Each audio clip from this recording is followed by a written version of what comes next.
Dans le domaine de l'embryologie, un groupe d'Arabes a suivi l'ordre du Coran dans la sourate An-Nahl, chapitre 16, verset 43, et la sourate Al-Anbiya, chapitre 21, verset 7.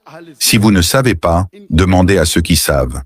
Ils ont donc rassemblé tous les versets du Coran et les hadiths relatifs à l'embryologie et les ont présentés au professeur Keith Moore, qui était à cette époque, dans les années 90, chef du département d'anatomie de l'Université de Toronto et l'une des plus grandes autorités en embryologie. Lorsqu'on lui a demandé de commenter ces versets, il a déclaré « Toutes les traductions que j'ai lues sont conformes à l'embryologie moderne, sauf les 2 premiers versets révélés. Ces versets sont Surat Al-Alaq, chapitre 96, versets 1 et 2.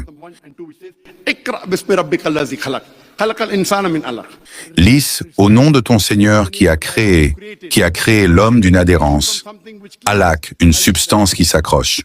Il a avoué qu'il ne savait pas si l'embryon ressemblait à une sangsue au premier stade.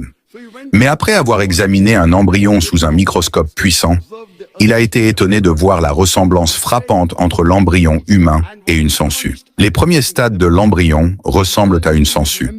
Et lorsqu'on lui a posé 80 questions, il a dit « Si vous m'aviez posé ces questions il y a 30 ans, c'est-à-dire à la fin des années 80, 30 ans avant cela, je n'aurais pas pu répondre à plus de 50% d'entre elles, car à cette époque, l'embryologie était une nouvelle branche de la médecine qui venait de se développer.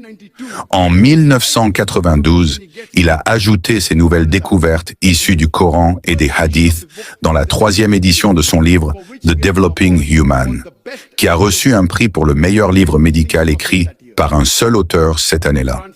Le Coran dit dans la sourate Al-Hajj, chapitre 22, verset 5, et dans la sourate Al-Mu'minun, chapitre 23, verset 14, « Nous avons créé l'être humain à partir d'une goutte de liquide, nutfa, un fluide insignifiant. » La science ancienne nous dit que dans une seule éjaculation, il y a des dizaines de millions de spermatozoïdes et qu'un seul spermatozoïde suffit à féconder l'ovule.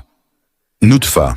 Allah dit encore dans le Coran, dans la sourate Al-Mu'minun, chapitre 23, que nous avons créé l'être humain à partir de Salala. Salala signifie une quintessence, la meilleure partie de l'ensemble.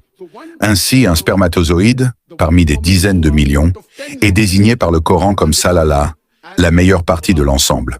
Le Coran dit aussi dans la sourate Al-Insan, chapitre 76, verset 2, « Nous avons créé l'être humain à partir